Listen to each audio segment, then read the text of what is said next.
Hey guys, welcome to the Voodooms Elemental Shaman Guide. This is 7.1 and this is basically a guide for rated battlegrounds or just random battlegrounds. I'm not generally going to go into the arena specs as I don't really do much arena at the moment, but battlegrounds is mostly where I have fun at the minute, and in rated battlegrounds also. So basically I'm just going to go through the specs and talk through the talents so you guys understand why I take them, and hopefully this will help improve the way you play as well. Maybe, who knows. Okay, first of all let's start off. What is your job as an elemental shaman in battlegrounds and RBGs? There's two roles you might play as an elemental shaman.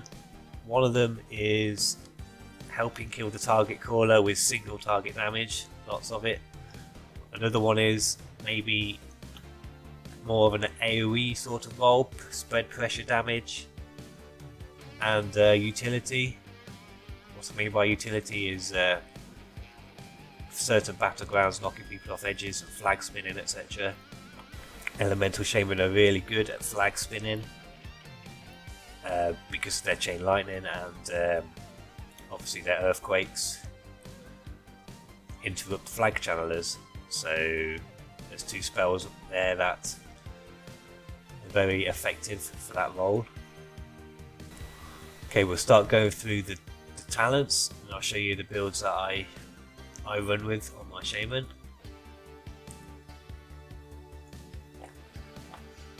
Okay, this isn't all the time, but I like to switch it now and again. But normally, let's start with the top row. Path of Flame, it's pretty good. It spreads your flame shock around. You only have to, say in a group of people, you just stick your flame shock on someone and it will naturally spread itself around, which will give you more procs on your lava burst. It also gives you extra 5% damage on your lava burst. That's not really much of a biggie. 5% is not much of a game changer, but it's mostly for the spreading of the flame shock, giving you the extra procs. And the mage it's more of a single target thing. I would probably say that's more for arena. I wouldn't use that at all really in battlegrounds. Totem Mastery, I do use this sometimes. There's only one. It drops 4 totems, but only one of them is really any use, to be honest with you. And that's the Storm Totem, which is your chain lightning overload. Gives you extra 10% on your overload. I mean, you do notice a little bit of difference with that, but the rest of them you don't really notice much difference with the other totems. But I do like to play with that now and again, and with a certain build I like to play that too.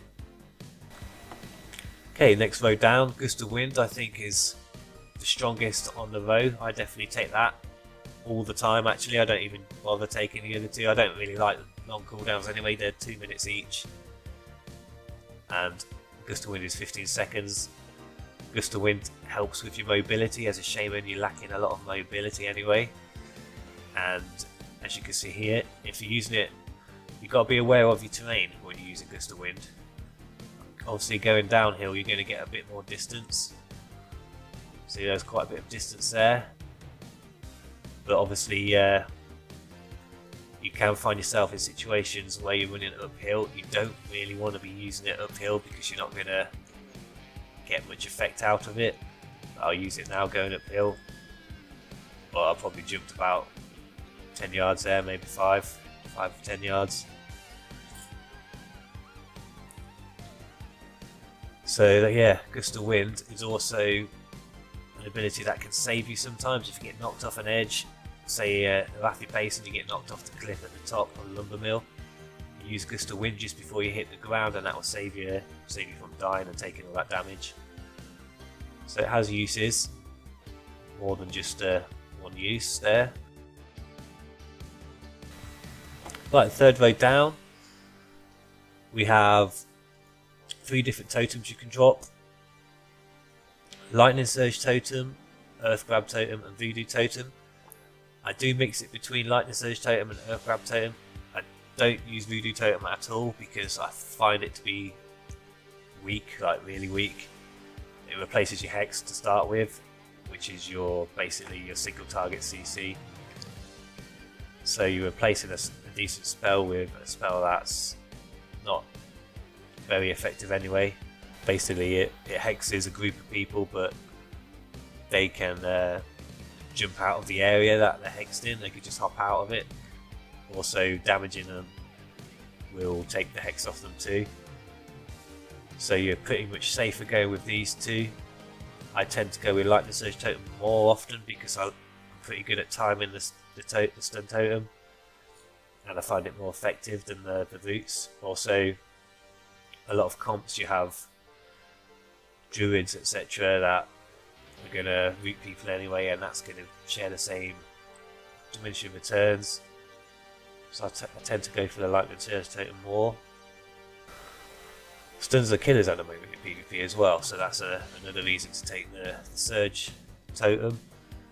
You'll find that Paladins, Rogues and classes like that can stun, that's why they're really effective at the minute, because they can stun and then kill you, like monks as well. Okay, 4th line down we have Elemental Blast.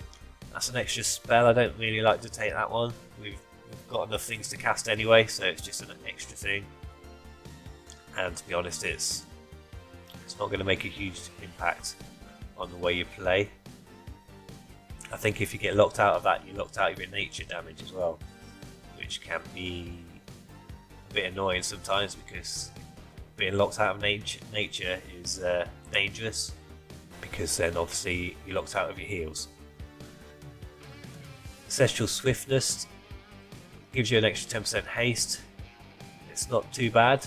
I don't find it to be very effective in terms of Echo of the Elements, as it goes well with your Path of Flame as well. Gives you 2 lava bursts. It goes well also with Control Lava, which we'll go into the honor talents later. You'll find yourself firing quite a lot of instant proc lava bursts off, which go well with the build that I'm running at the minute. Okay, the next row down after that we have Elemental Fusion, Primal Elementalist and Ice Fury. Elemental Fusion, I have played around with it. It's the extra 5% increased chance isn't much of a big deal, I don't think. If you're flame shocking a load of players up anyway, that's going to be a lot of procs, and the extra 5% isn't going to make a huge difference, to be honest. But Primal Elementalist, I'm not a big fan of using your pet elementals as it is.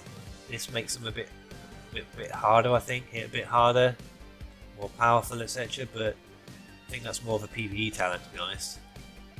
Ice Fury, this is the talent you want, really. You will find yourself, even with the AoE spec that you're going with, you will find yourself needing some sort of single target damage, and Ice Fury is the ability for that. Basically, it also gives you another spell school as well. So if you get locked out of your lava bursts, you got your Ice Fury and you got your ice spells and your nature spells. So if you get locked out of fire, you got your ice and your nature. If you get locked out of your ice, you got your fire and your nature. If you get locked out of your nature, you got your fire and your ice. So it gives you a 3rd spell pool, basically, having Ice Fury. And once you get the cast off, the initial Ice Fury cast, there's going to be a lot of single target damage coming to that person, and they can't really do much about it because your Frost Shocks are instant. They're going to do 400% increased damage compared to what they normally do. I'll show you on one of these training dummies what I mean. So you want to build up your Maelstrom. Let's just build it up quickly. So we've got a bit of Maelstrom there. Your initial Ice Fury cast will will actually give you a little bit more maelstrom, like that just popped up then. And then you want to follow it with your frost shocks. That last one critted then, but that will take somebody's health down pretty quickly. Single target damage wise, that could probably kill somebody. If they're half health already and you do that, they're dead basically. There's not a lot they can do about that. So Ice Fury is definitely the strongest out of them there to take. Even if you're going with the AoE spec, you still want to have a single target damage ability. So Ice Fury is definitely a talent for that. I'd recommend taking that. Next throw down after that, we have Elemental Mastery, Storm Elemental, Aftershock. Now, Elemental Masteries is a 2-minute cooldown. I've already said that I don't really like having the 2-minute spells, but I find it better than the other two. That's a 5-minute cooldown for a start, so 2 minutes is better than 5 minutes, and it's a pet. I've already said earlier that I don't really like the elemental pets that much and tend not to use them. Aftershock helps you with your maelstrom. If you're having trouble building up your maelstrom, then probably take that, but that's all it is basically. It's a builder for your maelstrom. This 2-minute cooldown on your Elemental Mastery, you can use that with your burst macro, or you can even use it to help heal yourself. You could use that and then have faster heals on yourself. So defensively and offensively, it's pretty decent. I macro that with my burst macro. That's what I tend to do, and I find it quite effective. Right, last row on your talents, and we have Ascendance, Lightning Rod, Liquid Magma Totem. Ascendance is a 3-minute cooldown. Can be fun sometimes. I think it's more of a PvE thing though now. I'm not a big fan of 3-minute cooldowns. I'm not a big fan of 2-minute cooldowns. I mean, 2 minutes probably as far as I would go really. 3-minute cooldowns, and it gives you a bit of burst. But if you want to keep that steady pressure going against the team, this is an AoE build by the way. Lightning Rod's the way to go with that. Liquid Magma Totem can be fun. It's good for flag spinning, but other than that I wouldn't really take that. Lightning Rod's the way to go, and you can actually really nuke somebody down with this ability.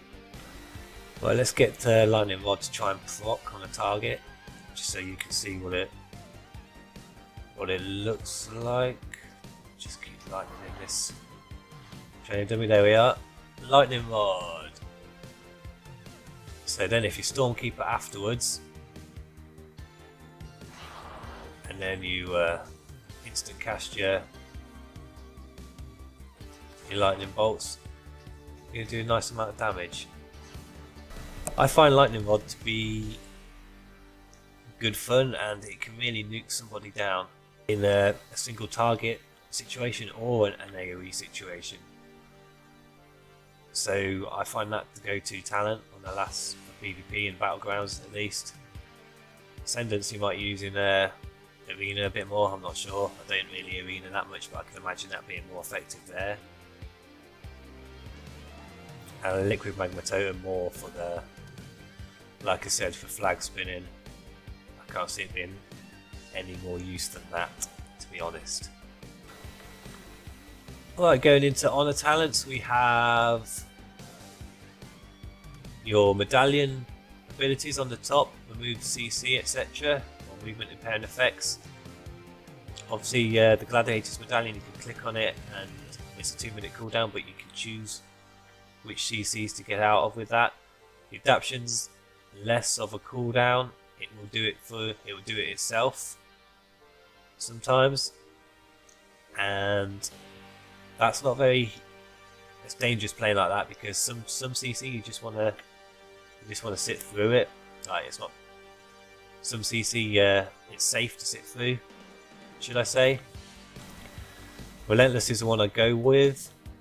You have a 20% crowd control effects reduced on yourself, so you're going to have 20% reduction on being sheeped, etc., or any sort of CC stun. Stuns mostly, because being an orc, this talent goes well with that. So if you have a look in your orc racials, we have, where is it? Hardiness, reduction of stun effects reduced by an additional 20%, and that's your orc racial passive, so that's 20% there, 20% there, so 40% reduction on stuns basically, which is a big deal because like I said, stuns are the killers in PvP at the minute. Next row below that we have Train of Thought.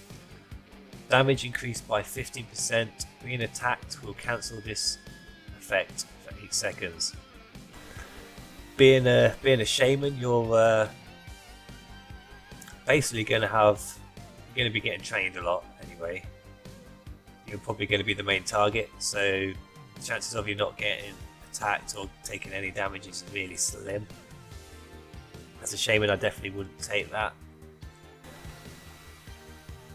unless you're good at not being noticed. But RPGs, everyone kills the blue first normally, and if you're not being killed, you've got something hitting you or doing damage, even if it's just a bit of AoE spread damage or whatnot. You're not going to benefit from that very much.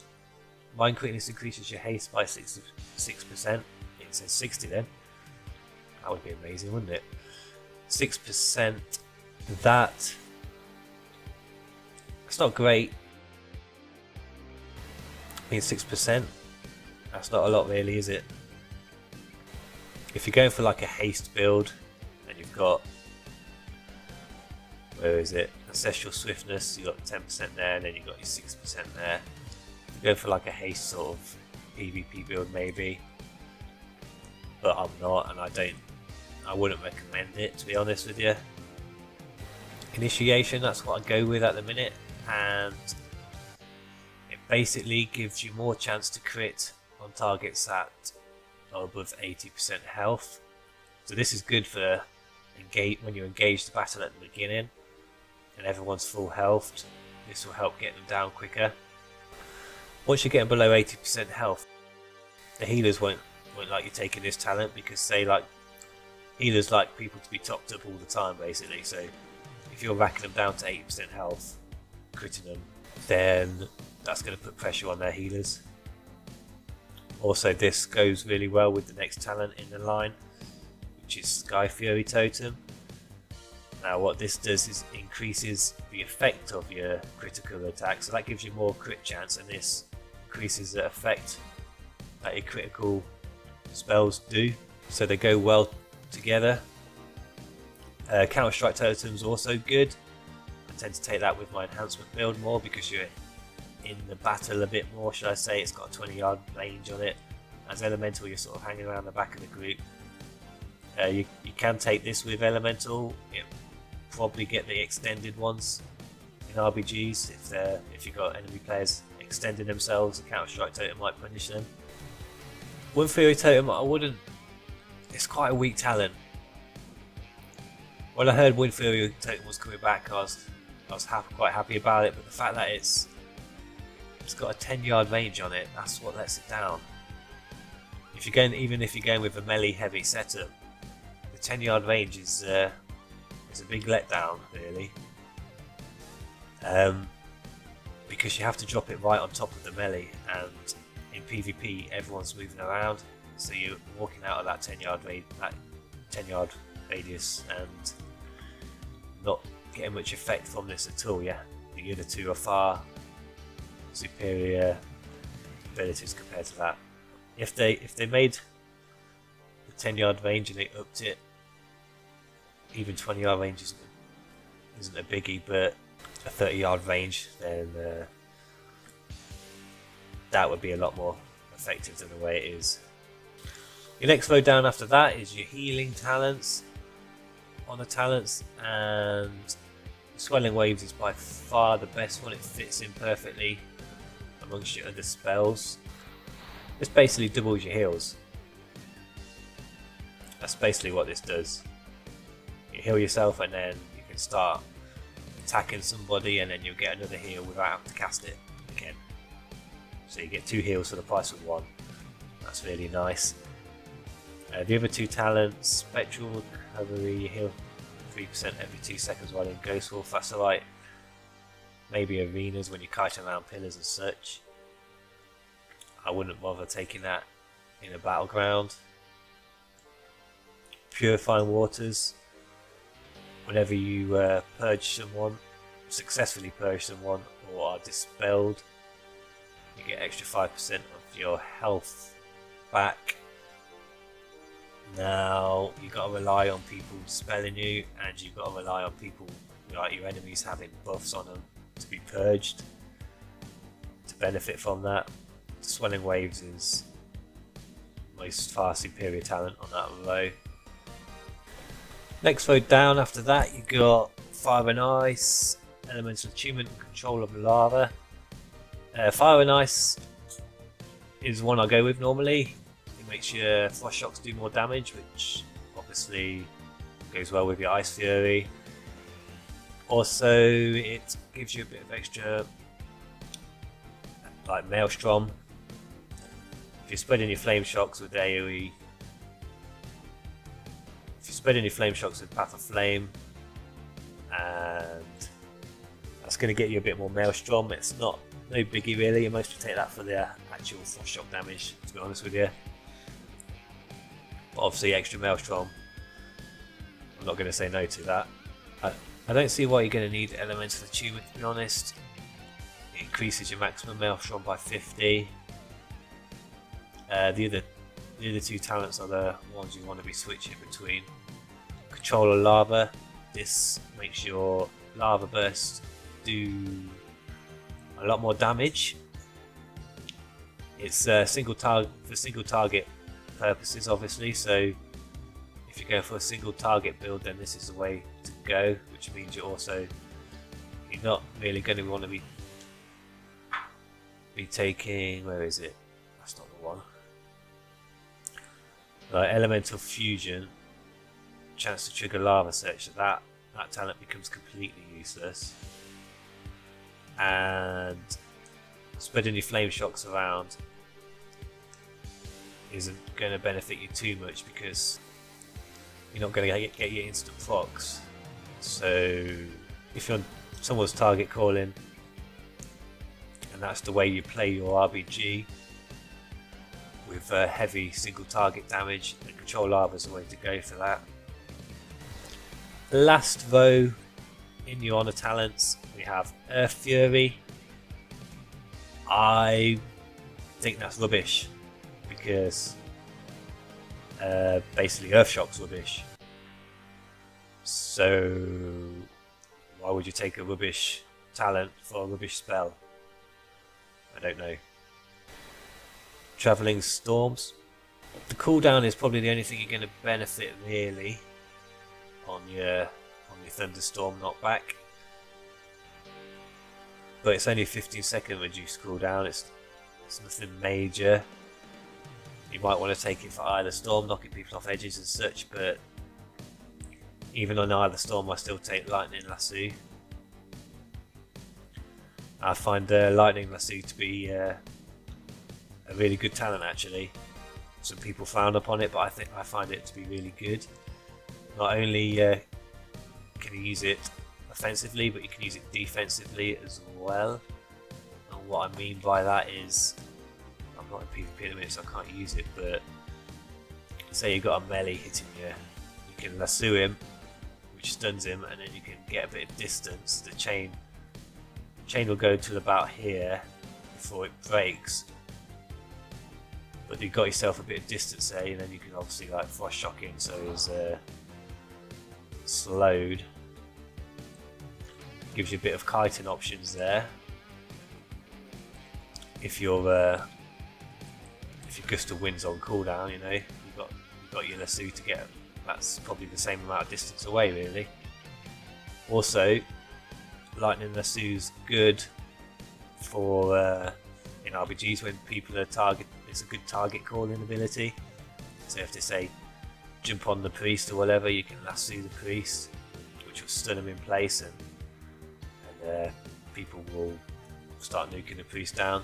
It does a bit of damage as well at the same time, maybe a few seconds, so that's always a bonus, isn't it? Also, I don't know if many other people do this, but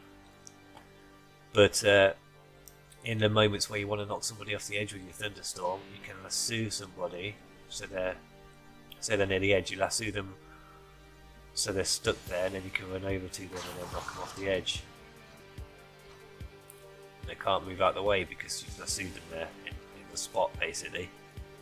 So I tend to do that now and again. I don't know if anybody else has ever done that before. I've not seen anybody doing that, but it's another way to set up a knockoff. Another way is, obviously, if there's a lot of them, you drop your capacitor totem, which stuns them, and then you can go for the knockoff as well. But single target wise, I'd use my lasso and do it that way.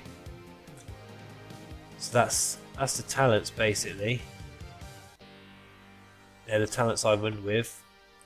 I like to play with that one with my lightning rod. Certain battlegrounds.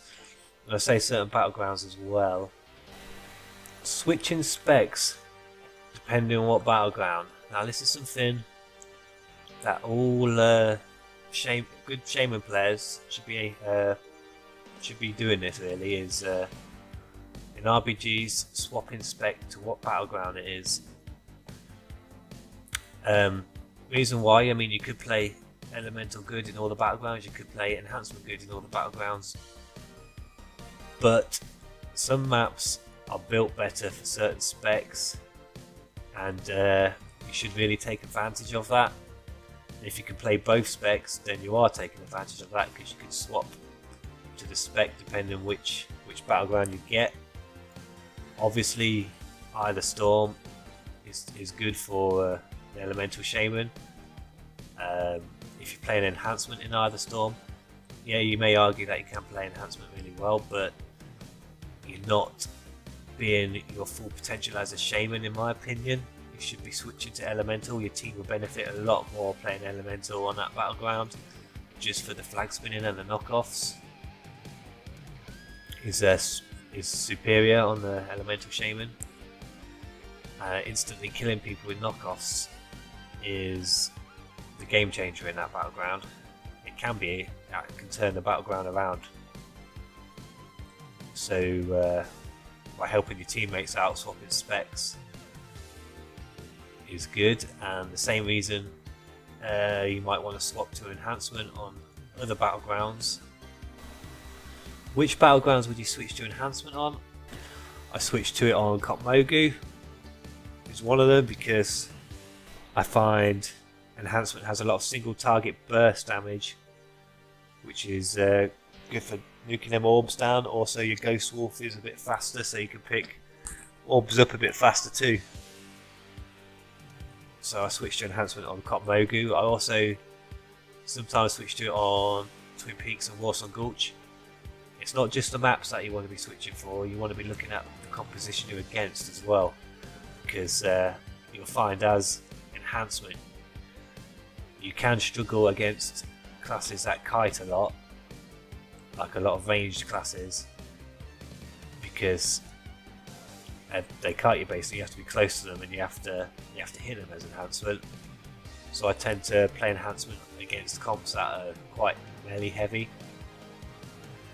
because you know you're going to be getting the hits off there. Also, I like to play elemental against a lot of ranged as well, for the same reasons. If you got an elemental, can be quite weak against melee heavy classes that are just going to jump on top of you. Like I say, you don't have much mobility. You only have your gust of wind and a few other tricks to get away, and it's a lot of pressure for an elemental shaman having melee attacking them. So depending what battlegrounds is what I go with first, and then have a look at the comp and then decide from there which spec to play. But I I'd definitely recommend learning both specs and playing both in your rated battlegrounds. I will do an enhancement guide for RBGs too, and that'll be shortly after this one. But yeah, that's my elemental guide for today. Thanks for watching, guys. Please give a like if this helped you out in any way, shape or form. And that's that basically. Voodooms, over and out.